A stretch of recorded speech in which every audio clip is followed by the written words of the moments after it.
الحمد لله رب العالمين الصلاة والسلام على خاتم الأنبياء والمرسلين وعلى آله وصحبه أجمعين أما بعد رب اشرح لي صدري ويسر لي أمري واحلل عقدة من لساني يفقهوا قولي.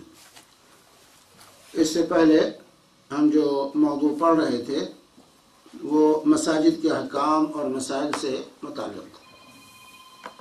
آج ہم انشاءاللہ نماز کے اوقات کے سلسلے میں پڑھیں گے، کیونکہ ان الصلاۃ کانت علی المؤمنین کتابا موقوتا، نماز وقت مقررہ پر فرض. نماز تو اللہ تعالیٰ نے ایسے نہیں جب جی چاہے پڑھ لو، نہیں، بس کہ اس کا ایک نظام ہے. اسلام یہ نظام کا دین ہے، ہر چیز کا ایک نظام ہے. تو نماز کا بھی ایک نظام ہے، اس نظام کے ساتھ جب آپ ادا کریں گے تو نماز ادا ہوگی. اس کے خلاف جائیں گے تو نماز ادا نہیں ہوگی. تو نماز بھی وقت مقررہ پر فرض ہے، اس کے لیے اوقات ہیں متعین. ان اوقات میں پڑھیں گے تب وہ نماز، اس سے پہلے پڑھ لیں اس کے بعد پڑھیں بغیر کسی عذر کے تو نماز نہیں ہوگی. نماز جو ہے نہیں، اگر وقت سے پہلے پڑھ لی نماز تب بھی نماز نہیں ہوگی، اور وقت گزرنے کے بعد پڑھ رہے ہیں تبھی نماز نہیں ہوگی. ان الصلاۃ کانت علی المؤمنین کتابا موقوتا، یقینا نماز مومنوں پر وقت مقررہ پر فرض ہے. تو وہ اوقات کیا ہیں؟ تو نماز کے کتنے اوقات ہیں؟ 5 اوقات. نماز کے کیونکہ 5 نمازیں فرض ہیں شب و روز میں، اس لیے نماز کے 5 اوقات ہیں: ظہر، عصر، مغرب، عشاء، فجر. ظہر، عصر، مغرب، عشاء اور فجر. ظہر کا وقت کب شروع ہوگا؟ زوال شمس، سورج کے ڈھلنے سے شروع ہوگا اور کب تک رہے گا؟ جب تک کہ ہر چیز کا سایہ اس کے برابر نہ ہو جائے. آج تو گھڑی کا وقت ہے نا، آج تو ہمارا سارا انحصار حساب پر ہے. گھڑی نہ ہو، یہ الیکٹرانک نظام فیل ہو جائے تو ہم نماز بھی نہیں پڑھ سکتے، کہ ہمیں وقت کا پتہ ہی نہیں ہے. لیکن اللہ تبارک و تعالیٰ نے اس شریعت کے اندر ایسا نظام دیا ہے کہ جو عالم بھی اور جاہل بھی سب کے لیے، دیہاتی کے لیے بھی ہے اور شہری کے لیے بھی ہے. جس کے پاس موبائل اور نیٹ ہو اس کے لیے بھی ہے، جس کے پاس کوئی وسائل نہ ہو اس کے لیے بھی ہے. تو ظہر کا وقت کب شروع ہوگا ہر شخص معلوم کر سکتا ہے اس کو. لیکن الیکٹرانک میڈیا پر ہم اعتماد کے بعد جو ہے ہم اس کو بھول چکے، ہم نہیں جان پاتے کیا. تو ظہر کا وقت کب شروع ہوگا؟ جب ہر چیز کا سایہ اس کے برابر ہو جائے، جو ہے سورج ڈھل جائے. ڈھلنا کسے کہیں گے؟ انسان جب سورج نکلتا ہے تو ہر چیز کا سایہ کس طرف ہوتا ہے؟ مغرب کی طرف ہوتا ہے. جب سورج نکلتا ہے تو ہر چیز کا سایہ مغرب کی طرف ہوتا ہے، اور جب غروب ہوتا ہے تو کس طرف ہوتا ہے؟ مشرق کی طرف. لیکن جب سورج نصف النہار پر ہو تو سایہ رک جاتا ہے، نہ مشرق میں ہوتا ہے نہ مغرب میں ہوتا ہے. یہ وقت ہے جس میں نماز پڑھنے سے منع کیا گیا ہے. تو زوال کب ہوگا؟ جب سایہ جو مغرب کو جا رہا تھا وہ مشرق کی طرف ڈھل جائے. ہر چیز کا سایہ مشرق کی طرف ڈھل جائے، مشرق کی طرف شروع ہو جائے، اس کا اثر یہ مشرق کی طرف اب رہا. تو اس کو کہتے ہیں زوال. اس وقت کو کیا کہا جاتا ہے؟ زوال. جب سورج کا ہر چیز کا سایہ مغرب سے مشرق کی طرف ڈھل جائے تو اس کو کہتے ہیں زوال. اس کو زوال کا ہے. تو زوال سے شروع ہوتا ہے. ہر چیز کا سایہ جب مشرق کی طرف پڑنے لگے مغرب کے بجائے تو وہاں سے ظہر کا وقت شروع ہوتا ہے. اور کب تک رہتا ہے؟ جب تک کہ ہر چیز کا سایہ اس کے مثل یعنی برابر ہو جائے. آپ کوئی بھی چیز رکھیں دھوپ میں اور دیکھیں کہ اس کا سایہ کس طرف ہے، مشرق کی طرف ہے کہ مغرب کی طرف ہے. اگر مشرق کی طرف ڈھل گیا تو ظہر کا وقت شروع ہو گیا. اور کب تک رہے گا؟ جب تک اس چیز کے سائے کے برابر نہیں ہو جاتا اس وقت تک ظہر کا وقت ہے. جب ہر چیز کا سایہ اس کے برابر ہو گیا تو پھر ظہر کا وقت ختم ہو گیا. اب کون سا وقت شروع ہوگا؟ اثر کا وقت شروع ہوگا، عصر کا وقت شروع ہوگا، لیکن احناف کے ہاں نہیں شروع ہوگا، احناف کے ہاں نہیں شروع ہوگا۔ احناف کے ہاں کب شروع ہوگا؟ جب ہر چیز کے ساتھ 2 مثل کے برابر ہو جائے، 2 برابر ہو جائے، 2 کے برابر ہو جائے، تب ان کے یہاں عصر کا وقت شروع ہوتا ہے، ظہر کا وقت ختم ہوتا ہے۔ لیکن سنت کے مطابق، حدیث کے مطابق وقت کب ختم ہوگا؟ جب ہر چیز کا سایہ اس کے برابر ہو جائے۔ اور عصر کا وقت کب شروع ہوگا؟ جب ہر چیز کا سایہ اس کے برابر، ظہر کا وقت جیسے ختم ہوا، عصر کا وقت شروع ہو گیا۔ اور کب تک رہے گا؟ الی غروب شمس، سورج کے غروب ہونے تک، سورج کے غروب ہونے تک اس کا وقت رہے گا عصر کا۔ غروب ہونے تک کیا دانی تک؟ نہیں وہ اصل بات ابھی بتاتا ہوں، تفصیل جو ہے ابھی بتاتا ہوں۔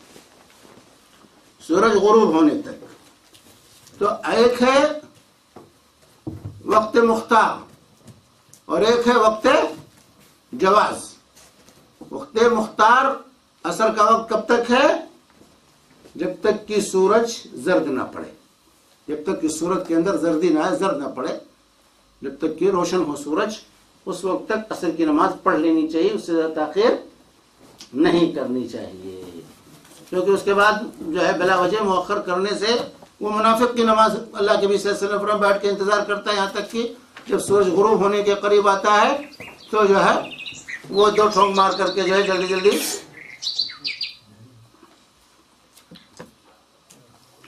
تو سورج کا عصر کا وقت جو ہے سورج، اور وقت جواز جو ہے عصر کے غروب شمس، تفصیلات احادیث آ رہی ہیں ابھی آپ کے سامنے۔ تیسرا مغرب کا وقت کب شروع ہوگا؟ مغرب کا وقت شروع ہوتا ہے جب سورج غروب ہو جائے، سورج کے غروب ہونے سے اس کا وقت شروع ہوتا ہے۔ اور کب تک رہے گا مغرب کا وقت؟ جب تک کہ شفق، یعنی سورج غروب ہونے کے بعد افق پر سرخی آتی، وہ جب تک سرخی غائب نہیں ہوتی تب تک جو ہے مغرب کا وقت ہے۔ سرخی جب غائب ہو جائے تو مغرب کا وقت ختم ہو گیا۔ سورج غروب ہونے کے وقت مشرق میں سرخی آتی ہے، وہ سرخی جب غائب ہو جائے تو جو ہے سورج کا مغرب کا وقت ختم ہو گیا، اور عشاء کا وقت شروع ہو گیا۔ عشاء کا وقت اس وقت شفق غائب ہونے سے شروع ہوتا ہے، اور کب تک رہتا ہے؟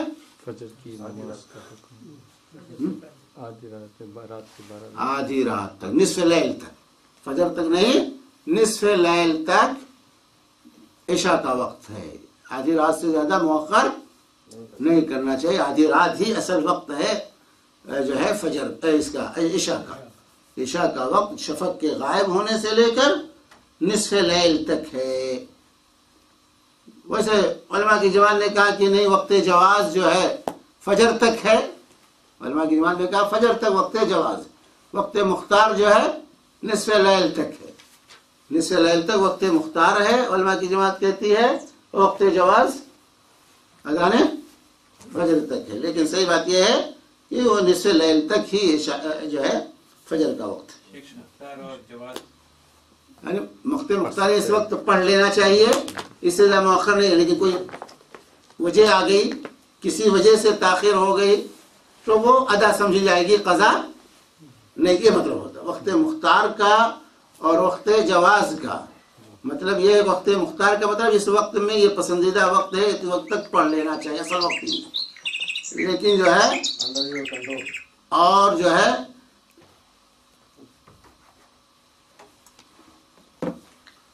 اور وقت جواز کا مطلب یہ ہے کہ جو ہے اگر کسی وجہ سے رہ جائے اور انسان تاخیر ہو جائے اور وہ وقت آ جائے تو اگر پڑھ لیتا ہے تو وہ جو ہے نماز ہو جائے گی، قضا نہیں مانی جائے گی، وہ قضا نہیں مانی جائے گی۔ یہ ہوتا ہے وقت جواز کا اور وقت مختار کا۔ اور جو ہے تو اور فجر کا وقت طلوع فجر سے لے کر طلوع آفتاب تک، طلوع سورج تک، فجر طلوع ہونے سے لے کر سورج کے طلوع ہونے تک۔ صبح صادق جس کو کہتے ہیں، صبح 2 ہے، ایک صبح کاذب ہے، ایک صبح صادق. ایک صبح کاذب ہے، ایک جھوٹی صبح، اور ایک سچی صبح، جو صبح صادق کہا جاتا ہے، سچی صبح. تو صبح صادق سے شروع ہوتا ہے وقت اس کا، اور سورج کے نکلنے تک جو ہے عشاء اس کا وقت جو ہے فجر کا وقت رہتا ہے. اس میں جب بھی پڑھیں گے تو ادا سمجھی جائے گی، قضا نہیں ہوگی نماز. تو یہ بالاختصار جو ہے یہ اوقات ہیں پانچوں نمازوں کی. تو صبح صادق سے شروع ہوتا ہے. اب اس سلسلے میں دلیل کیا ہے آپ کے پاس؟ آپ نے بیان تو کر دیا، اب دلیل کیا ہے؟ تو اس سلسلے میں متعدد احادیث ہے رسول پاک صلی اللہ علیہ وسلم کی. یہاں پر مصنف نے بھی کئی حدیثیں ذکر کی ہیں، لیکن سب سے جامع حدیث یہ مسند احمد اور نسائی اور ترمذی وغیرہ کی ہے.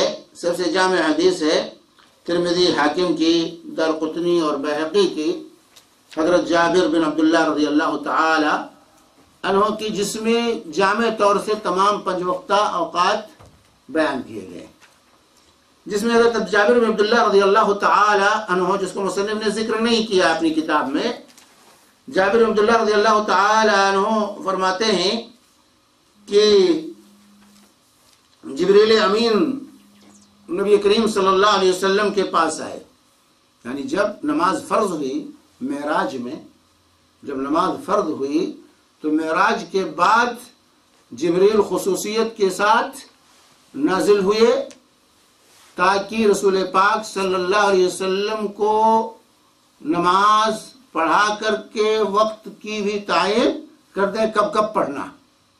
تو 2 دن تک مسلسل جبریل نے رسول پاک صلی اللہ علیہ وسلم کو نماز پڑھائی. پہلے دن اول وقت میں پڑھائی اور دوسرے دن آخر وقت میں پڑھائی، اور اس طرح سے آخر میں کہہ دیا کہ وقت ان دونوں کے درمیان ہے. تو حضرت جابر بن عبداللہ رضی اللہ تعالی عنہ یہاں روایت کرتے ہوئے کہتے ہیں کہ جبریل امین آئے اور جو ہے نبی کریم صلی اللہ علیہ وسلم کی خدمت میں اور کہا قم فصلی فصلی الظہر حین زالت الشمس. تو کہا نماز پڑھیے. تو نماز کب پڑھی ظہر کی؟ حین زالت الشمس، جب سورج ڈھل گیا. سورج کے ڈھلنے کے بعد جو ہے ظہر کی نماز پڑھائی انہوں نے. ثم جاءہ العصر، پھر عصر کے وقت آئے، کہا قم فصلی، کھڑے ہوئیے نماز پڑھیے. فصلی العصر حین صار ظل کل شیء مثلہ، حین صار ظل کل شیء مثلہ. تو عصر کی نماز کب پڑھائی انہوں نے؟ جب ہر چیز کا سایہ اس کے مثل ہو گیا، اس کے مثل برابر ہو گیا. ثم جاءہ المغرب، پھر مغرب کے وقت آئے اور کہا قم فصلی، کہا کھڑے ہوئے نماز پڑھیے.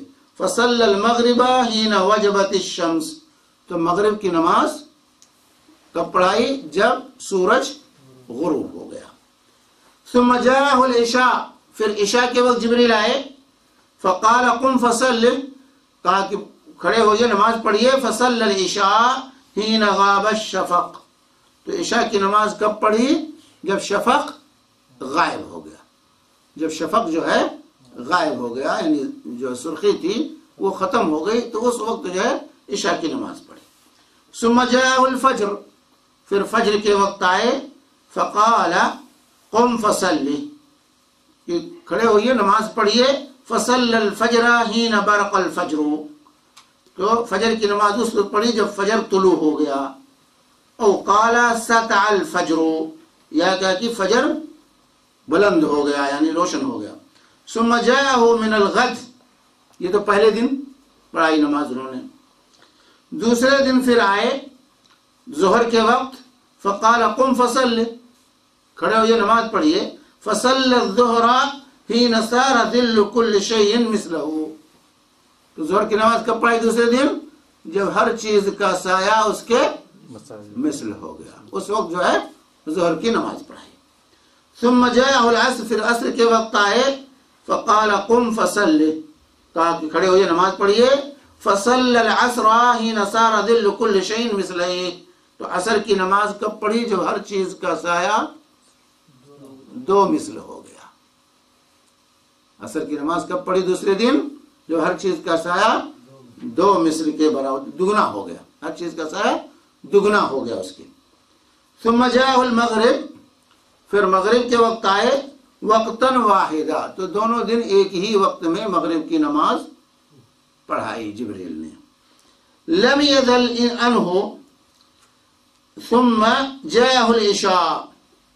یعنی دونوں دن ایک ہی وقت پڑھائے، اس سے ہٹے نہیں. ثم جاءه العشاء حين ذهب نصف الليل. پھر عشاء کے لیے کب آئے؟ جب کی آدھی رات گزر گئی. آدھی رات گزر گئی. او قال ثلث الليل، یا بعض روایت راوی کہتے ہیں کہ شک ہے یا ثلث، ایک تہائی رات گزر گئی. ایک تہائی میں اور نصف اللیل میں شک ہے راوی کو. فصل العشاء، عشاء کی نماز پڑھائی. ثم جاءه حين اسفر جدا. اور پھر جو ہے فجر میں کب آئے؟ جب بالکل صبح روشن ہو گئی. اسفار ہو گیا جس کو روشنی بالکل پھیل گئی. فقال قم فصلی، کہا کھڑے ہوئیے نماز پڑھیے. فصل الفجر، فجر کی نماز پڑھی. ثم قال ما بین هذین الوقتین وقت، ان دونوں اوقات کے درمیان یہ نماز کا وقت ہے. ہر نماز کو اول وقت میں آخر وقت میں پڑھے اور پڑھ کر کے بتا دیا، پڑھا کے کہ جو ہے یہ جو ہے نماز کا وقت، اس کے درمیان تمہیں پڑھنا. اول وقت یہ ہے، آخر وقت یہ ہے. اول وقت یہ ہے، آخر وقت یہ ہے. یہ حدیث سب سے جامع حدیث ہے نماز کے اوقات کے بیان میں، اور بالکل واضح ہے اور صحیح ہے. اس حدیث کو پڑھنے کے بعد کوئی غموض اور اشکال نماز کے اوقات کے سلسلے میں نہیں رہ جاتا ہے. تو یہ نماز کے اوقات ہیں جو رسول پاک صلی اللہ علیہ وآلہ وسلم نے جو ہے پڑھی ہے، اور جبریل نے اس کی تعلیم رسول پاک صلی اللہ علیہ وسلم کو دی. یہاں پر کہہ سکتے ہیں، ابھی حدیثیں آ رہی ہیں کتاب میں، کہ مغرب کو ایک ہی وقت میں پڑھا. اس کا مطلب مغرب میں کوئی اول وقت آخر وقت نہیں ہے. لیکن یہ معلوم ہونا چاہیے کہ واقعہ کہاں کا ہے؟ مکہ کا ہے. یہ مکی زندگی کا ہے. معراج مکہ میں ہوئی تھی، اور مکہ میں اللہ کے نبی صلی اللہ علیہ وسلم نے نماز کے اوقات جبریل آ کر مکہ میں بتائے تھے. لیکن دوسری احادیث ابھی آ رہی ہیں آپ کے سامنے کہ شفق کے غائب ہونے تک، شفق کے سرخی غائب ہونے تک کی احادیث ابھی آپ کے سامنے. دوسری احادیث کے اندر شفق کا ذکر ہے. مدنی احادیث کے اندر جو ہے شفق کا ذکر ہے کہ شفق کے غائب ہونے تک. مغرب کا وقت جو ہے شفق کے غائب ہونے تک ہے. لہذا مغرب میں بھی اول اور آخر وقت ہے، گرچہ وقت اس کا تنگ ہے.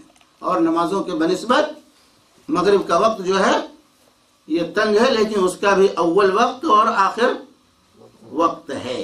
تو یہاں پر تو ایک ہی وقت میں پڑھایا تھا، لیکن دوسری احادیث آتی ہیں جس میں اس کے اول اور آخر وقت کی تعین مذکور ہے. اسی کہتے ہیں زیادتی ثقہ. ثقہ راوی کی زیادتی جو ہوتی ہے وہ مقبول ہوتی ہے. یہاں پہ ذکر نہیں اس کا، لیکن دوسری احادیث میں اس کے اول اور آخر کا ذکر ہے، جو مدینہ میں اللہ کے نبی صلی اللہ علیہ وسلم نے پڑھایا اور پڑھا اور جو بتلایا ہے. لہذا یہ حجت ہے کہ مغرب کی نماز میں بھی اول وقت اور آخر وقت ہے، ایک ہی وقت نہیں ہے، گرچہ وقت جو ہے اور اوقات کے مقابلے میں مختصر ہے. آئیے اب یہاں پر جو ہے مصنف نے جو احادیث ذکر کی ہیں اس پر بھی ایک نظر ہم ڈالتے ہوئے چلتے ہیں. اب تو واضح ہو گیا اوقات کے بارے میں کوئی غموض نہیں. حضرت بریدہ سے روایت ہے کہ ایک آدمی نے نبی کریم صلی اللہ علیہ وسلم سے نماز کے اوقات پوچھے. یہ روایت جو ہے مسلم شریف کی ہے، یہ روایت جو ہے صحیح مسلم کی. تو اوقات، نماز کے اوقات پوچھے. آپ نے فرمایا ان دونوں میں ہمارے ساتھ، ان دنوں، 2 دنوں میں ہمارے ساتھ نماز پڑھ. کہا کہ 2 دن تک تم میرے ساتھ نماز پڑھو نماز کے اوقات تمہیں معلوم ہو جائیں۔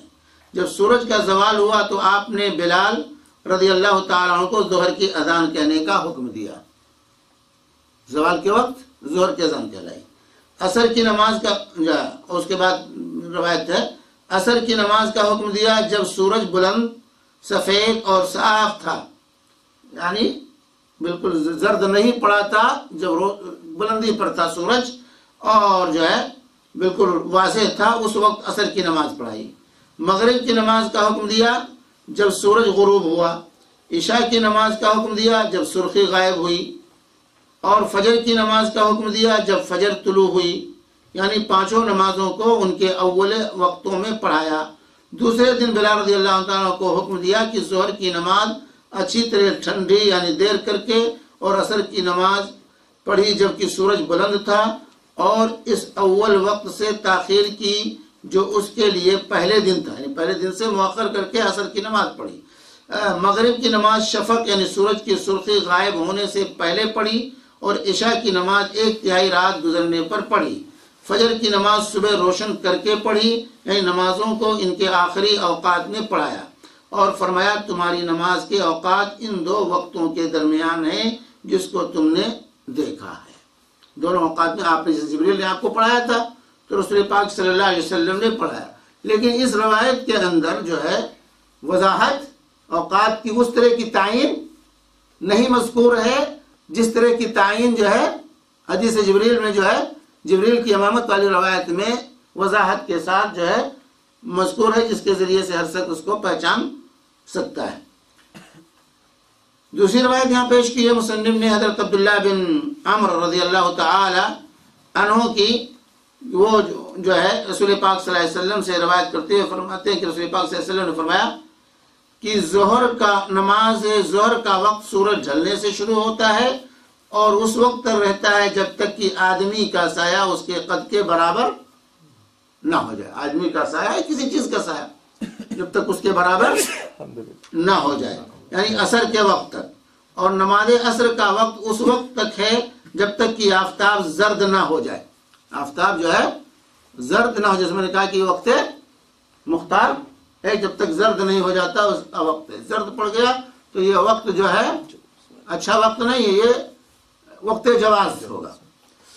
نماز مغرب کا وقت اس وقت تک ہے جب تک شفق غائب نہ ہو جائے، جب تک شفق، یعنی اس کے میں بھی اول اور آخر وقت ہے، جب تک کہ شفق غائب نہ ہو جائے۔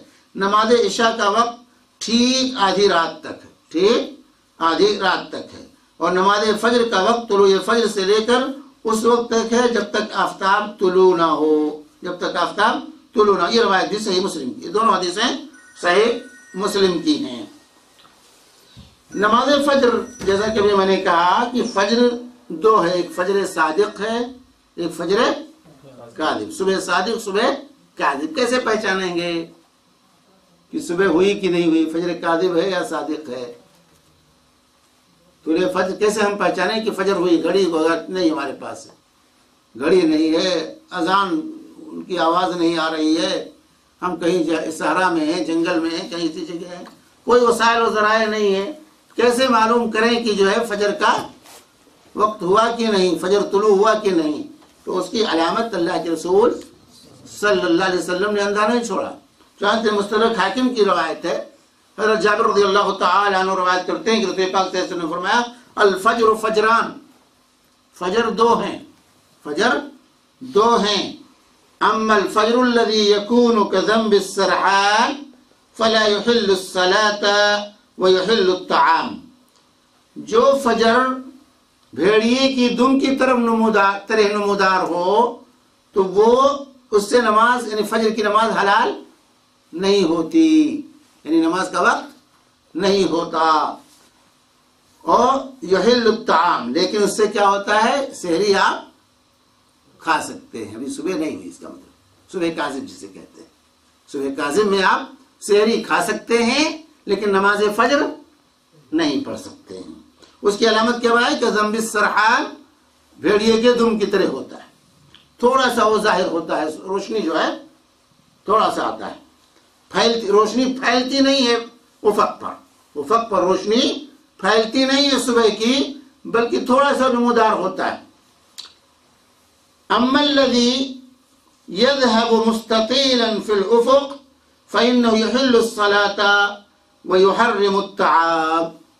لیکن جو صبح مستطیل ہو یعنی پھیلی ہوئی ہو بالکل، یعنی جو روشنی جو ہے جس میں پھیل جائے اس میں جو ہے افق کے اندر، فإنه يحل الصلاة، تو اس سے نماز فجر حلال ہوتی ہے. وہ جو ہے یحرم الطعام یا یحرم الطعام، اور کھانا جو ہے حرام ہو جاتا ہے، سحری اب کھا نہیں سکتے، سحری کا وقت ختم ہو گیا. تو یہ علامت رسول پاک صلی اللہ علیہ وسلم نے بیان فرمائی. یہ مستدرک حاکم کی روایت ہے، امام حاکم نے صحیح کہا، امام صحابی نے بھی اس پر موافقت کی، روایت صحیح ہے. اور صحیح بخاری میں صبح صادق کی تشریح کرتے ہوئے رسول پاک صلی اللہ علیہ وسلم نے جو اشارہ کیا کہ مد یدہ عن یمینہ و یسارہ، کہ اللہ کے نبی صلی اللہ علیہ وسلم دائیں اور بائیں دونوں طرف ہاتھوں سے، صحیح بخاری میں ہے کہ دونوں طرف اشارہ کیا، یعنی پورے افق پر جو ہے صبح کے آثار نمودار ہو جاتے ہیں. صبح فجر کے آثار جو ہے نمودار ہو جاتے ہیں، ایک روشنی سی محسوس ہونے لگتی ہے کہ اب صبح ہو رہی ہے. تو یہ صبح صادق کی علامت بتائی رسول اللہ صلی اللہ علیہ وآلہ وسلم نے. ان علامتوں کو جاننے کی کوشش کرنی چاہیے. آج کل ہم تو اس کو پہچان نہیں پاتے، ہماری اکثریت نہیں پہچان پاتی صبح صادق ہے یا صبح کاذب ہے. سارا اعتماد ہمارا گھڑی پر ہوتا ہے، کیلنڈر کے ٹائم پر ہوتا ہے، اسی سے ہماری نمازیں ہیں، روزے ہیں، سب کچھ اسی پر چلتے ہیں. تو ان چیزوں کو سیکھنا چاہیے. دیہات میں رہنے والے اب بھی الحمدللہ جانتے ہیں، دیہات کے رہنے والے اب بھی، وہ جاہل عورتیں بھی جانتی ہیں کہ کب سحری کا وقت ہوا، سحری کا وقت کب ہوا. وہ ستاروں سے اور آثار سے جو ہے وہ پہچان لیتی. رات کو اٹھتی تھی، ہمارے بچپن میں تو عورتیں سے آسمان دیکھتی تھی کہ سحری کا وقت ہوا کہ نہیں ہوا. گھڑیاں وغیرہ اس زمانے میں نہیں سب کے پاس ہوا کرتی تھی، تو آسمان دیکھ کر کے عورتیں پہچان لیتی تھی کہ سحری کا وقت ہوا کہ سحری کا وقت نہیں ہوا، اذان کا وقت ہو گیا کہ نہیں ہوا. لیکن اب جس طرح ہم ترقی کر رہے ہیں، جیسے آج حساب کرنا ہو، پہلے لوگ انگلیوں پر حساب کر لیتے تھے، لاکھوں کا حساب انگلیوں پر کر دیتے تھے، لوگ زبانی کر لیتے تھے. اب تو تھوڑا سا ضرب اور نفی کا ہے تو کیلکولیٹر تلاش کرتے ہیں کہ بھائی ذرا کیلکولیٹر لاؤ. تو جب تک کیلکولیٹر نہیں ہو تو ہم تھوڑا سا جو ہے ضرب اور تقسیم نہیں کر سکتے. بادلوں میں کیسے کرو اگر بادل اتنے گاڑے ہوں؟ ہاں تو وہاں ہوتا ہے پریشانی، بادلوں میں تو ہوتی ہے پریشانی، اس لیے اس نے احتیاط کرنے کا حکم، بدلی کے دنوں میں احتیاط کا حکم دیا گیا کہ احتیاط کرو. کہ نماز فجر جو ہے افضل اور بہتر اول تمام نمازوں میں ہے کہ اول وقت میں پڑھا جائے. ہر نماز اول وقت میں پڑھی جائے، یہی افضل اور بہتر. ہر نماز کو اول وقت میں پڑھنا چاہیے. فجر میں اللہ کے نبی صلی اللہ علیہ وسلم فجر کب پڑھتے تھے؟ عام طور سے معمول رسول پاک صلی اللہ علیہ وسلم کا کیا تھا؟ تو یہاں ہے کہ فجر اللہ کے نبی صلی اللہ علیہ وسلم اندھیرے میں پڑھتے تھے. غلس جسے کہتے ہیں، حدیث میں غلس کا لفظ آتا ہے. ایک ہے اسفار، ایک ہے غلس. غلس کہتے ہیں تاریکی، کہ جب کہ جو ہے تاریکی ہوتی تھی، بالکل اجالا نہیں ہو جاتا تھا کہ ہر چیز دکھائی دینے لگے. جیسے ہمارے یہاں بر صغیر میں، انڈیا اور پاکستان وغیرہ میں، خاص طور سے حناف کے ہاں جو فجر کی نماز ہوتی ہے وہ آخری وقت میں ہوتی ہے، کہ ادھر نماز سے فارغ ہو، ادھر سورج نکلنا شروع ہو جائے. تو اللہ کے نبی صلی اللہ علیہ وسلم کی سنت اس کے خلاف ہے. حضرت عائشہ سے روایت رضی اللہ تعالیٰ عنہ سے روایت ہے کہ رسول اللہ صلی اللہ علیہ وسلم جب نماز فجر پڑھتے تھے، عورتیں مسجد سے نبی صلی اللہ علیہ وسلم کے ساتھ نماز پڑھ کر اپنی چادروں میں لپٹی ہوئی لوٹتی تو اندھیرے کی وجہ سے پہچانی نہ جاتی تھیں. اندھیرے کی وجہ سے پہچانی نہ جاتی تھیں. یہ صحیح بخاری اور صحیح مسلم کی متفق علیہ حدیث ہے. یہ اندھیرا اتنا ہوتا تھا کہ پہچانی نہیں. کیا نہیں پہچانی تھی؟ تو بھائی جب لپٹی رہتی تھی تو کیسے پہچانیں گے؟ تو ایک تو ہے اس کی تشریح میں محدثین نے، شارحین نے جو ذکر کیا ہے کہ یہ نہیں پہچانا جاتا کہ مرد جا رہا ہے کہ عورت جا رہی ہے. اندھیرا اتنا ہوتا تھا کہ یہ پتہ نہیں چلتا تھا کہ مرد جا رہا ہے کہ عورت جا رہی ہے. فجر سے فارغ ہوتے تھے، حالانکہ اللہ کے نبی صلی اللہ علیہ وسلم 60 آیتیں 100 آیتیں پڑھا کرتے تھے فجر میں، 60 سے 100 آیتیں پڑھتے تلاوت کرتے تھے. ہماری طرح قل اللہ احد قل اعوذ بالفلق پر فجر کی نماز نہیں ختم کرتے تھے. آپ انا اعطینا پڑھ لیتے. آج تو امام لوگ آسانی پائے ہوئے ہیں، لیکن ابھی بھی ہمارے یہاں بر صغیر میں اہل حدیث میں مساجد کے اندر اللہ کا فضل ہے کہ ابھی بھی اہتمام ہے فجر میں لمبی قرات کا. اہل حدیث کی مساجد میں آج بھی اہل حدیث اس سنت پر قائم ہے کہ فجر میں لمبی قرات ہوتی ہے. ان کے یہاں لمبی قرات ہوتی ہے. تو اللہ کے نبی صلی اللہ علیہ وسلم 60 سے لے کر 100 آیتیں فجر میں پڑھا کرتے تھے سورہ فاتحہ کے بعد. تو جو ہے فرماتی ہیں کہ مرد اور عورت کے درمیان یعنی مطلب نہیں پہچانی جاتی تھیں عورتیں کہ جو ہے تو یہ تو تشریح یہ ہے کہ یہ مرد ہیں کہ عورت ہیں جا رہی ہیں. دوسرے رائے بعض لوگوں نے کہا کہ یہ نہیں پہچانا جاتا کون عورت جا رہی ہے، سمجھے، لیکن پہلی رائے زیادہ ارجح ہے. یہ نہیں پہچانا جاتی کہ کون جا رہی ہے. تو اس میں جو تھا کہ ہاں اس وقت ایسا تھا کہ جو ہے پردے کا حکم جب تک نازل نہیں ہوا تھا تو یہ نہیں پہچانا جاتا تھا کہ کون جا رہی ہے. اندھیرے کی وجہ سے ان کی شناخت نہیں ہو پاتی تھی، کیونکہ شناخت چہرے سے ہوتی ہے. تو بہرحال دونوں صورتوں میں دونوں تشریحات کی روشنی میں یہ ہے کہ اندھیرے میں رسول پاک صلی اللہ علیہ وسلم کی نماز اول وقت میں فجر کی نماز اول وقت میں پڑھتے تھے کہ جو ہے ابھی اندھیرا پن جو ہے بالکل واضح چیزیں واضح نہیں ہوتی تھی. معلوم ہے کہ نبی صلی اللہ علیہ وسلم اندھیرے میں اول وقت نماز پڑھا کرتے تھے، اگرچہ نماز کا وقت صبح صادق سے سورج طلوع ہونے تک ہے، لیکن اول وقت میں پڑھنا افضل اور بہتر ہے. حضرت عائشہ رضی اللہ تعالیٰ روایت کرتی ہیں کہ رسول اللہ صلی اللہ علیہ وسلم نے کوئی نماز اس کے آخری وقت میں نہیں پڑھی یہاں تک کہ اللہ نے آپ کو وفات دے دی. یعنی تعلیم دینا ہو الگ چیز معاملہ ہے، تعلیم دینا ہے تو معاملہ الگ. جیسے آپ نے ایک شخص کو دونوں وقت میں جبریل کے ساتھ دونوں وقت میں پڑھی. ایک شخص آیا پوچھا حضرت عبداللہ بن عمر کی روایت میں، تو آپ نے دونوں وقت میں نماز پڑھ کر کے بتایا کہ ایسے ایسے. تعلیم جہاں مقصود تھا ٹھیک ہے، لیکن عام زندگی میں فرماتی ہیں ام المؤمنین عائشہ صدیقہ رضی اللہ تعالی عنہا کہ رسول پاک صلی اللہ علیہ وسلم نے آخری وقت میں نماز نہیں پڑھی یہاں تک کہ اللہ نے آپ کو وفات دے دی. یعنی وفات تک آپ اول وقت میں نماز پڑھتے رہے. یہ بہقی اور مستدرک حاکم وغیرہ کی روایت ہے. اس روایت سے معلوم ہوا کہ نبی صلی اللہ علیہ وسلم ہمیشہ نماز اول وقت ادا کرتے تھے. البتہ بعض مواقع پر شرعی عذر کی بنا پر نماز تاخیر سے بھی ادا کی. جہاں کوئی عذر ہو، تعلیم مقصود ہو، تو وہاں تاخیر آپ نے کی ہے. اور رسول پاک صلی اللہ علیہ وسلم کی حدیث بھی افضل اول وقت نماز پڑھنا یہ افضل عمل ہے. اول وقت میں نماز پڑھنا یہ افضل عمل ہے. یہ بہقی، ابن خزیمہ، ابن حبان وغیرہ کی روایت. اسی طرح سے ظہر کے سلسلے میں اگر گرمی تیز ہو، گرم موسم ہو، تو جہاں اول وقت میں نماز پڑھنا افضل ہے، اللہ کے صلی اللہ علیہ وسلم کا یہی معمول تھا. لیکن ظہر کے سلسلے میں استثناء ہے کہ اگر گرمی تیز ہے، گرم موسم ہے، دھوپ تیز ہے، تو اس میں جو ہے تاخیر، یہ تھوڑی تاخیر کرنا، یہ نہیں وقت سے بے وقت کر کے پڑھنا، وقت کے اندر اول وقت سے مؤخر کرنا یہ بہتر اور افضل ہے. ظہر میں اول وقت سے مؤخر کرنا یہ افضل و بہتر ہے گرمی کے دنوں میں. چنانچہ یہاں پر جو ہے مصنف نے جو روایت نقل کی ہے صحیح بخاری کی، فرماتے ہیں کہ ایک مرتبہ گرمی میں حضرت بلال رضی اللہ عنہ نے ظہر کی اذان دینی چاہیے، تو آپ نے فرمایا ٹھنڈا ہو جانے دو، ٹھہر جاؤ، جو ہے اب یعنی ٹھنڈا کرو.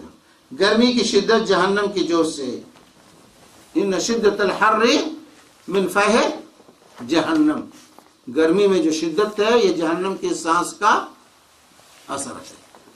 جہنم کے سانس کا اثر دنیا میں بھی اللہ تبارک و تعالی دکھاتا ہے. جو سخت گرمی ہو اور سخت سردی، جیسے دوسری حدیث کے اندر اللہ کے رسول نے فرمایا اللہ تعالیٰ نے سال میں 2 مرتبہ سانس لینے کی جہنم کو اجازت دی، ایک جب سخت گرمی کا موسم ہوتا ہے اور ایک سخت سردی کے موسم میں. تو سخت سردی جو کڑاکے کی ہے وہ بھی جہنم کا کہ سانس کا اثر ہے، اور جو سخت گرمی آتی ہے وہ بھی جہنم کے سانس کا اثر ہے.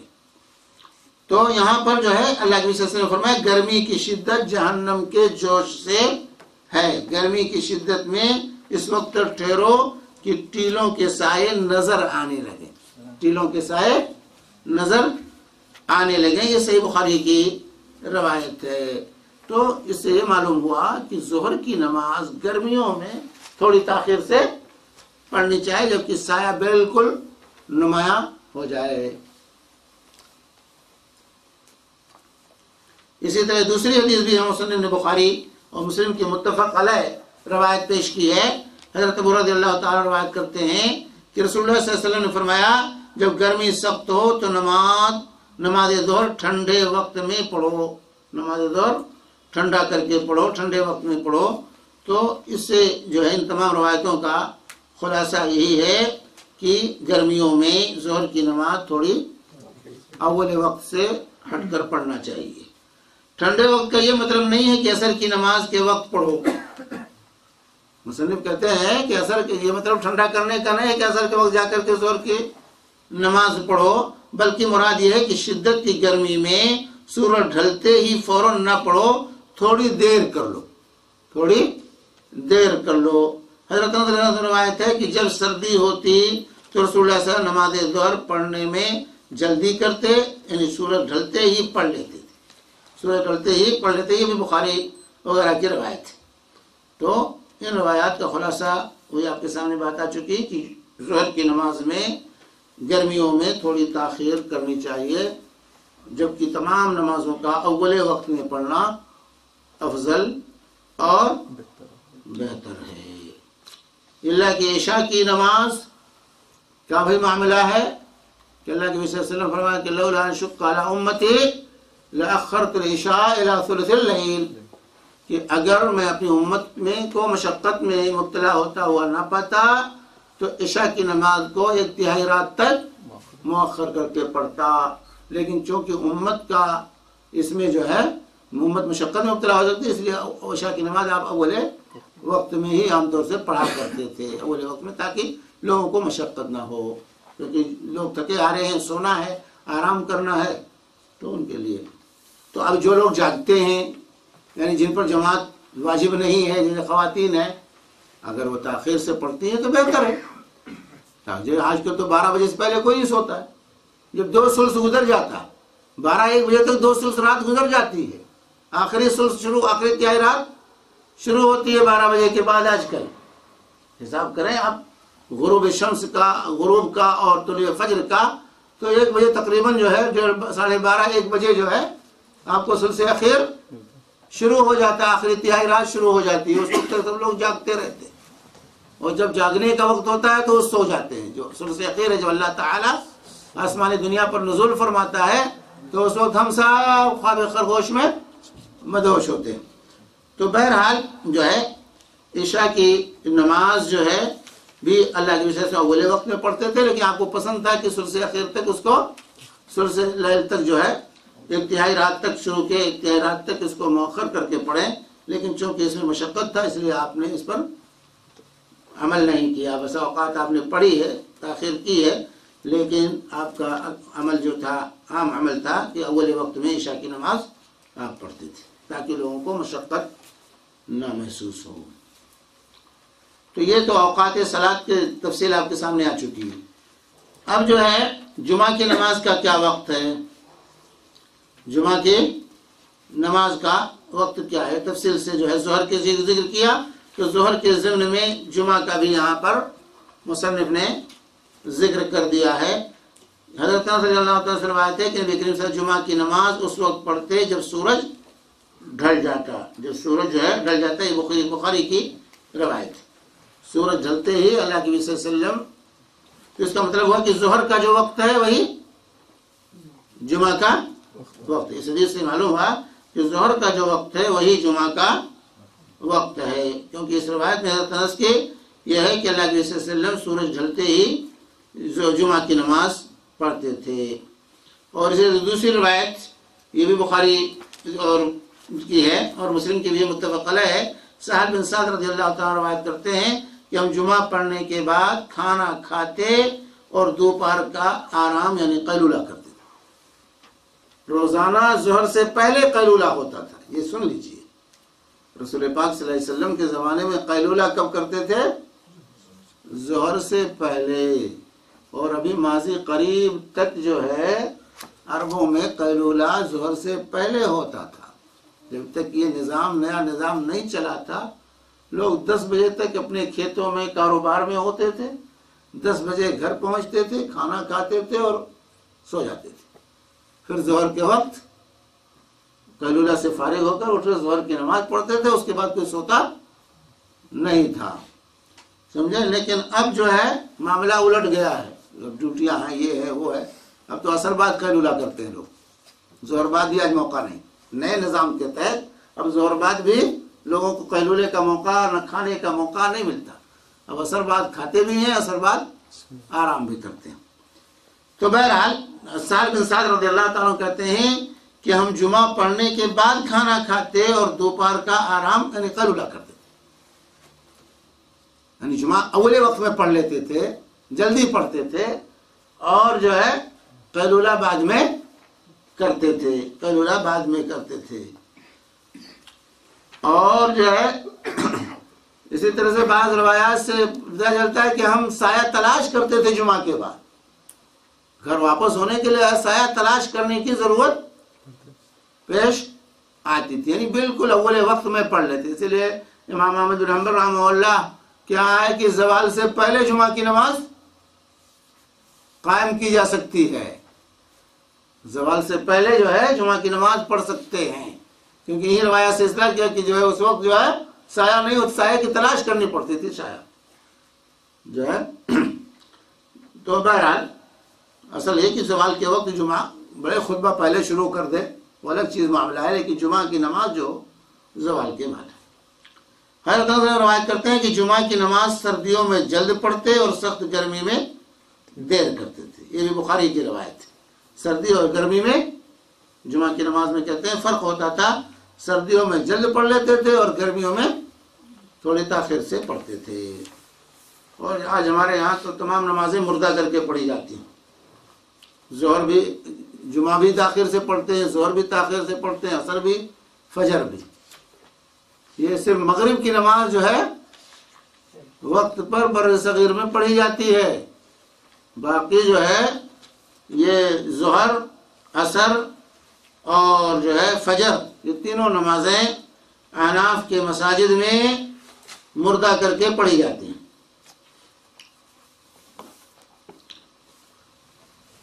نماز عصر کا وقت تفصیل سے بیان کر رہے ہیں کہ حضرت بریدہ رضی اللہ عنہ روایت کرتے ہیں کہ رسول پاک صلی اللہ علیہ وسلم نماز عصر قائم کی، حالانکہ آفتاب بلند، سفید اور صاف تھا، یعنی بالکل بلندی پر تھا۔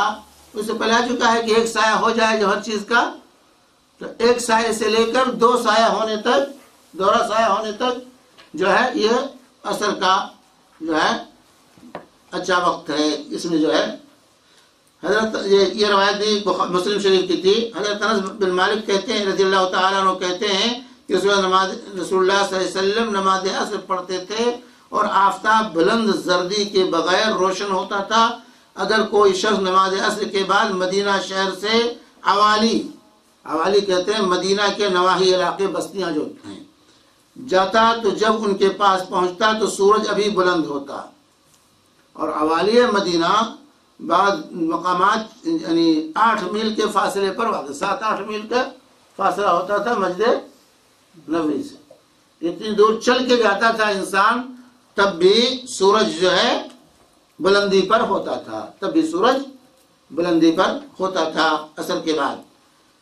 حضرت انس روایت کرتے ہیں کہ رسول اللہ صلی اللہ علیہ وآلہ وسلم نے فرمایا منافق کی نماز عصر یہ ہے کہ وہ بیٹھا آفتاب کے زرد ہونے کا انتظار کرتا رہتا ہے، یہاں تک کہ جب وہ زرد ہو جاتا ہے اور شیطان کے 2 سیگوں کے درمیان ہو جاتا ہے تو وہ نماز کے لیے کھڑا ہو جاتا ہے اور 4 ٹونگے مارتا ہے اور اس میں اللہ کو نہیں یاد کرتا مگر تھوڑا. یہ روایت بھی کہاں کی ہے؟ صحیح مسلم کی ہے میرے بھائیوں. یہ منافق کی نماز کی ہے. اللہ کے رسول صلی اللہ علیہ وسلم یہ جو سورج زرد پڑ جائے تو اس وقت انسان جو ہے عصر کی نماز کا اہتمام کرے، عصر کی نماز پڑھے. اس لیے عصر کی نماز سورج زرد ہونے سے پہلے جو ہے اس کو پڑھ لینا چاہیے، تاخیر نہیں کرنی چاہیے ایسی نماز کو، منافق کی نماز. نماز مغرب کا وقت حضرت سلمہ رضی اللہ تعالی عنہ روایت کرتے ہیں کہ ہم نبی کریم صلی اللہ علیہ وسلم کے ہمراہ آفتاب غروب ہوتے ہی مغرب کی نماز ادا کر لیا کرتے تھے. سورج غروب ہونے کے بعد جسے بات آ چکی جو ہے مغرب کی نماز پڑھ لینا چاہیے. یہ بھی روایت صحیح بخاری کی ہے. عشاء کا وقت عبداللہ بن عمر رضی اللہ عنہ روایت کرتے ہیں کہ ایک رات ہم رسول پاک صلی اللہ علیہ وسلم کا نماز عشاء کے لیے انتظار کرتے رہے. جب تہائی رات گزر گئی تو آپ تشریف لائے اور فرمایا اگر میری امت پر گراں نہ ہوتا تو میں اس وقت عشاء کی نماز پڑھاتا. پھر مؤذن نے تکبیر کہی اور آپ نے نماز عشاء پڑھائی. تو تہائی رات تک بھی آپ نے مؤخر کیا عشاء کی نماز کو، لیکن چونکہ اس میں مشقت ہے اس لیے اول وقت ہی میں آپ کا معمول رہا. رسول اللہ صلی اللہ علیہ وسلم نماز عشاء سے پہلے سونا اور نماز عشاء کے بعد گفتگو کرنا کیا کرتے تھے؟ پسند کرتے تھے؟ ناپسند کرتے تھے. آج ہمارے سارے کام عشاء کے بعد ہی ہوتے ہیں، ہم لوگ بھی بیٹھے ہوئے ہیں. تو جو ہے یہ بخاری کی روایت ہے کہ رسول اللہ عشاء کے پہلے سونے کو، عشاء سے پہلے سونا صحیح نہیں ہے، اور عشاء کے بعد بلا وجہ جاگنا صحیح. یا تو مسلمانوں کے کچھ مسائل حل کر رہے ہوں، یا علم سیکھ رہے ہوں، یا بیوی کے ساتھ کچھ گفتگو کر رہے ہوں. یہ 3 چیزیں ہیں. مہمان کو جلدی سلانا چاہیے. مہمان کو جلدی سلانا چاہیے، مطلب جس کے اندر مسالے ہوں، کوئی مصلحت کے پیش نظر اگر انسان جانتا ہے تو الگ چیز ہے. بغیر کسی مصلحت کے، کہنے کا مطلب یہ ہے بغیر کسی مصلحت کے ایسے ہی جیسے آج کل ہم بکواس کرتے رہتے ہیں، ٹی وی دیکھتے رہتے ہیں، ویسیار دیکھتے رہتے ہیں، اور جو ہے گپ دوستوں کے ساتھ بیٹھ کے گپ کرتے رہتے ہیں، تو یہ چیز غلط ہے. لیکن کوئی مصالحے کی چیز ہے، مصلحت ہے، جیسے کہ اللہ کے حضرت ابوبکر رسول پاک صلی اللہ علیہ وسلم کے ساتھ عشاء کے بعد مسلمانوں کے مسائل کے سلسلے میں بیٹھ کے گفتگو کرتے تھے، آپ جاگتے تھے. تو جو مسائل ہوں، مصلحت کے پیش نظر جاگ رہے ہیں تو ٹھیک ہے، کوئی ضرورت ہے، کوئی کام ہے، اس کے لیے جاگ رہے ہیں تو کوئی بات نہیں. اس کے لیے نہیں کہ بھائی میں تو سونے جا رہا ہوں اب نہیں جاگوں گا، نہیں، اس کے لیے جاگنا ہے جو ضرورت کی چیز ہے. لیکن بلا وجہ جو ہے جاگنا عشاء کے بعد یہ غلط ہے. عشاء کے بعد کیونکہ اس کا کیا 2 اثر ہوتا ہے. آپ تو تہجد نہیں پڑھ پائیں گے، تہجد گئی آپ سے، اور فجر کی نماز بھی قربان ہو جاتی ہے. تو اگر آپ تہجد پڑھنا چاہتے ہیں تو عشاء کے بعد پہلے سو جائیے، جلدی سونے کی کوشش کیجیے. آج فجر کی نماز وقت پر تہجد نہیں بھی پڑھتے ہیں، فجر کی نماز وقت پر پڑھنا چاہتے ہیں، با جماعت پڑھنا چاہتے ہیں تو عشاء کے بعد جلدی سوئیے، تب آپ فجر پائیں گے، ورنہ فجر نہیں ملے گی. تو اللہ کے رسول صلی اللہ علیہ وسلم کی سنتوں کے اندر، آپ کے اوامر کے اندر، احکامات کے اندر میرے بھائیوں کوئی نہ کوئی حکمت اور مصلحت ضرور ہے، گرچہ وہ مصلحت ہمیں نظر آئے یا نظر نہ آئے. نبی صلی اللہ علیہ وسلم عشاء میں کبھی تاخیر فرماتے، کبھی اول وقت پڑھتے. جب لوگ اول وقت جمع ہوتے تو جلد پڑھتے، اور لوگ دیر سے آتے تو آپ دیر کرتے. نمازیوں کا انتظار، نمازیوں کا انتظار. جو لوگ برابر آتے ہیں معلوم رہتا ہے، امام کو معلوم ہوتا ہے. آج تک تو ہم نے ٹائم فکس کر لیا، 15 منٹ 20 منٹ 25 منٹ انتظار. اس کے درمیان جو آیا نماز ہم پڑھ لیں، نہیں آیا تب بھی ہم پڑھ لیں گے. آج کل یہ ہے. لیکن رسول پاک صلی اللہ علیہ وسلم کے زمانے میں، صحابہ کے زمانے میں ٹائم فکس نہیں ہوتا تھا. 10 منٹ 15 منٹ لوگ آ گئے جو برابر جو ہے نمازی تو سب نمازی تھے اور سب پہلی جماعت میں پہنچتے تھے. ساز و نادر کو کسی کی جماعت چھوٹتی تھی، ساز و نادر ہی کسی کی جماعت چھوٹتی رہے ہو. اور جو ہے وہی معلوم النفاق جو لوگ تھے انہی کی نمازیں چھوٹتی تھی، وہی نہیں پہنچتے تھے جماعت میں. جن کا نفاق واضح تھا وہی نماز میں نہیں پہنچ پاتے تھے، باقی مسلمان سب نماز میں پہنچتے تھے، جماعت کے ساتھ پڑھتے تھے۔ تو جو ہے یہ نماز کے اوقات کا انسان کو خیال رکھنا چاہیے۔ اب یہاں پر مصنف نے ائمہ مساجد کو کچھ وصیت کی ہے۔ کہتے ہیں ائمہ مساجد کو نماز اول وقت پڑھانی چاہیے، نماز جو ہے اول وقت میں پڑھانی چاہیے تاکہ لوگوں کو پریشانی نہ ہو اور متعین ہو کہ کب نماز ہو رہی ہے تاکہ لوگ پہنچے نماز پڑھیں۔ حضرت ابو ذر رضی اللہ عنہ روایت کرتے ہیں کہ رسول اللہ صلی اللہ علیہ وسلم نے فرمایا تیرا کیا حال ہوگا جس وقت تجھ پر ایسے امام حاکم ہوں گے، یعنی حاکم ہوں گے جو نماز میں دیر کریں گے یا اس کے وقت سے قضا کریں گے۔ میں نے کہا آپ مجھے اس حال میں کیا حکم فرماتے ہیں؟ آپ نے فرمایا نماز کو اسی وقت پر پڑھ، پھر اگر تو اس نماز کی جماعت کو ان کے ساتھ پا لے تو ان کے ساتھ دوبارہ نماز پڑھ لے، تحقیق یہ نماز تیرے لیے نفل ہوگی۔ اسے مسلم کے حدیث میں روایت اللہ کے صلی اللہ علیہ وسلم نے پیش گوئی کی تھی کہ ایک دور آئے گا کہ امرا اور حکام نماز کو تاخیر سے پڑھیں گے۔ تو پہلے جو ہے قرون اولیٰ میں ائمہ کون ہوتے تھے؟ جو حکام ہوتے تھے، جو امیر ہوتا تھا، جو حاکم ہوتا تھا، وہی خطیب ہوتا تھا، وہی مسجد کا امام ہوتا تھا، ڈنڈا جس کے ہاتھ میں ہوتا تھا مسجد بھی اس کے ہاتھ میں تھی۔ لیکن آج معاملہ الٹ گیا ہے۔ تو بہرحال جو ہے اللہ کے وسلم نے فرمایا کہ ایسے عمراء ایسے حکام آئیں گے جو نماز میں تاخیر کریں گے، لہذا تم جب نماز کا وقت ہو جائے تو اپنے گھر میں پڑھ لیا کرو، وقت پر جہاں ہو وہیں پڑھ لو، اور جب جماعت کا وقت ہو اور وہاں پہنچ جاؤ تو ان کے ساتھ بھی پڑھ لو، تمہارے لیے یہ جو جماعت کے ساتھ پڑھو گے وہ نماز کیا ہو جائے گی؟ نفل ہو جائے گی۔ تو آپ ہندوستان جائیں، پاکستان جائیں اور وہاں آپ کے قریب میں کوئی مسجد ایسی نہ ہو جہاں سنت کے مطابق نماز ہوتی ہے، تاخیر سے نمازیں ہوتی ہیں، تو جب نماز کا وقت ہو جائے اپنے وقت پر پڑھ لیا کیجئے، انتظار نہ کیجئے کہ جو ہے سورج جب نکلنے لگے تو فجر کی نماز ان کے ساتھ، اور جب سورج غروب ہونے لگے تو عصر کی نماز پڑھیں۔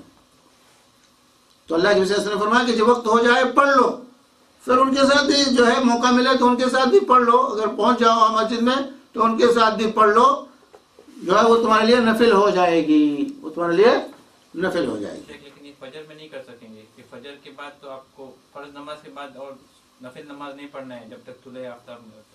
نہیں، فجر میں بھی کر سکتے ہیں، فجر میں عصر میں ہر نماز میں کر سکتے ہیں۔ یہ جو کہتے ہیں اس کے بعد نفل نہیں، سببی نماز کا پڑھنا جائز، سببی نماز کا پڑھنا جائز ہے ان ممنوع اوقات میں۔ اس کی بات آئے گی، ممنوع اوقات میں سببی نماز کا پڑھنا، اور یہ ہر نص سے ثابت ہے۔ اللہ کے نبی صلی اللہ علیہ وسلم نے فجر کی نماز پڑھائی، 2 آدمی مسجد میں بیٹھے رہ گئے، آپ کے ساتھ شامل نہیں ہوئے۔ اللہ کے رسول صلی اللہ علیہ وسلم نے ان سے پوچھا نماز کے بعد، بھائی تم لوگ ہمارے ساتھ نماز میں کیوں نہیں شامل ہوئے؟ تو ان دونوں نے کہا کہ ہم پڑھ کے آئے تھے، ہم فجر پڑھ کر کے آئے تھے۔ تو اللہ کے نبی صلی اللہ علیہ وسلم نے کہا اگر ایسا ہو، فجر تم پڑھ چکے ہو، نماز پڑھ چکے ہو، اور جب مسجد میں پہنچو جماعت ہو رہی ہو تو اس کے ساتھ شامل ہو جاؤ، تمہارے لیے یہ نفل ہو جائے گی۔ فجر کا واقعہ، فجر کا واقعہ۔ تو جو لوگ کہتے ہیں فجر بعد نفل نہیں یا عصر بعد نفل نہیں، ٹھیک ہے، مطلق نوافل نہیں ہے، لیکن جس کا کوئی سبب بن جائے ایسے نوافل کا پڑھنا جائز ہے۔ جن نوافل کا سبب بن جائے، جیسے قضا ہے، سنت فجر کی سنت کی قضا آپ نے عصر کے بعد کی، سن بتائی کہ نہیں؟ تو جس کا کوئی سبب، تحیۃ المسجد ہے، تحیۃ الوضو ہے، تو یہ سببی نمازیں ہیں، سببی نمازوں کا ممنوع اوقات میں پڑھنا یہ جائز ہے۔ مطلق نوافل کا پڑھنا یہ منع ہے، مطلق نوافل کا پڑھنا ممنوع اوقات میں منع ہے، سببی نوافل کا، سببی نمازوں کا پڑھنا یہ جائز ہے۔ اس لیے تمام روایات کے اندر تطبیق اور توفیق ہو جاتی ہے۔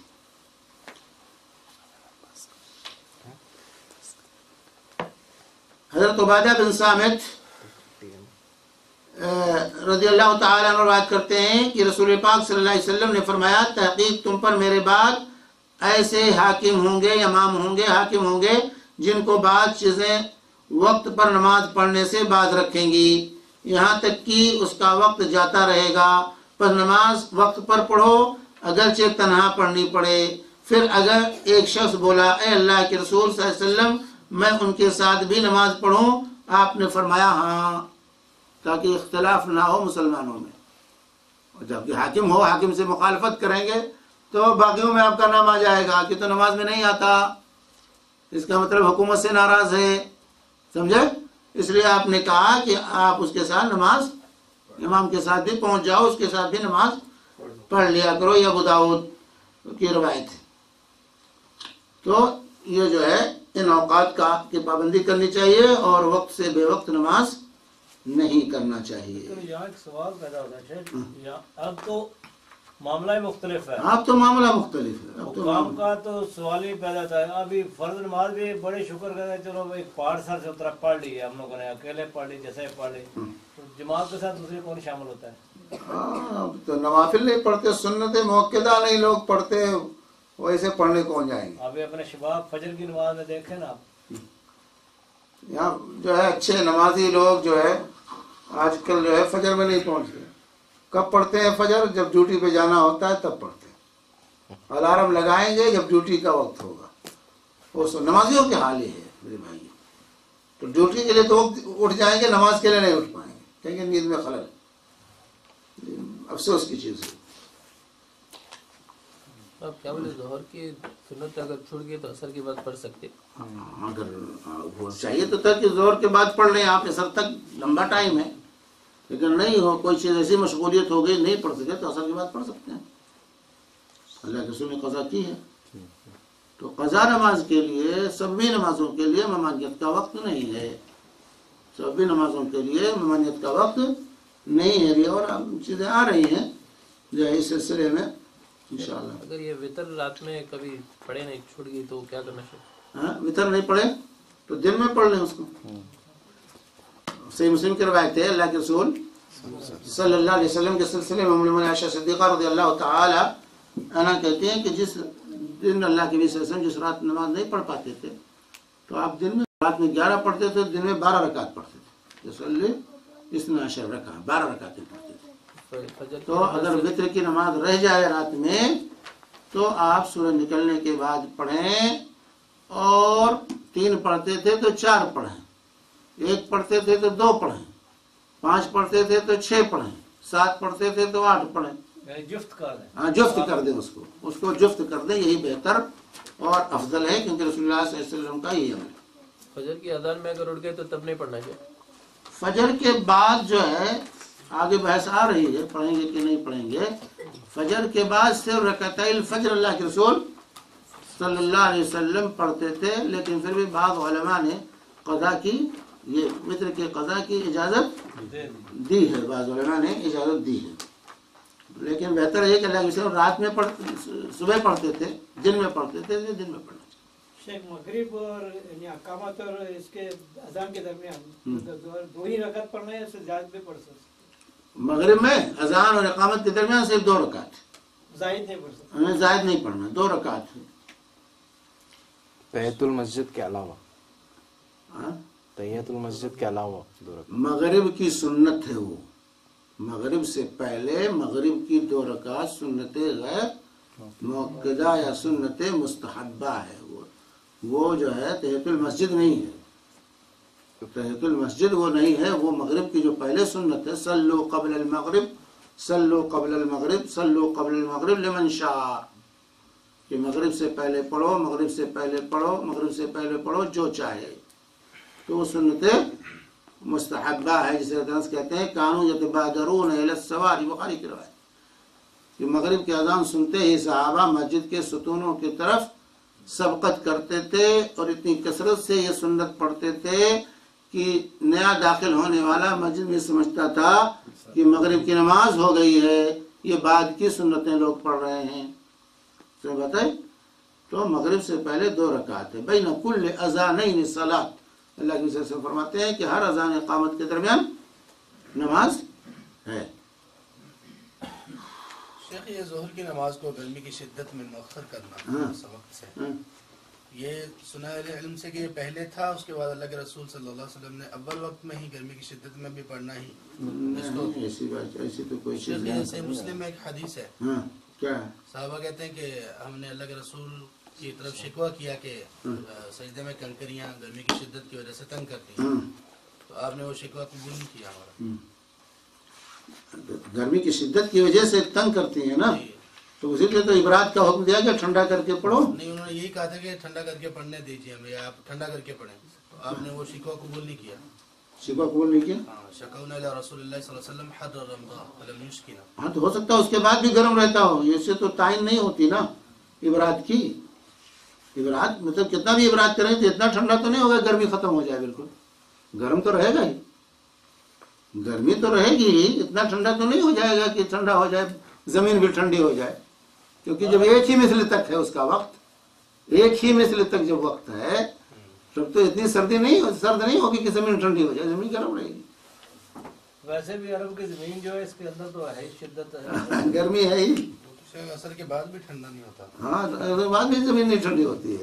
وہی میں کہ ایک ہی مثل پر جو ہے نا، ایک ہی مثل تک ظہر کا وقت ہے، ایک مثل کے بعد جو ہے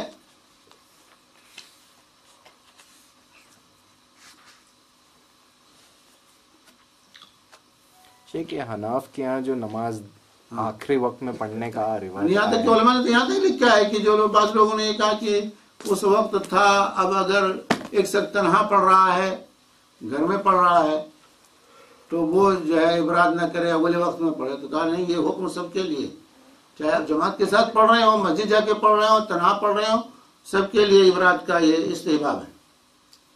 یہ استحباب ہے، وجوب نہیں، استحباب ہے. صرف آپ اول وقت میں پڑھیں، اول وقت میں پڑھیں، کوئی بات نہیں ہے، لیکن مستحب اور بہتر ہے کہ گرمیوں میں جو ظہر کی نماز تاخیر سے تھوڑی پڑھیں. جزاکم اللہ خیر.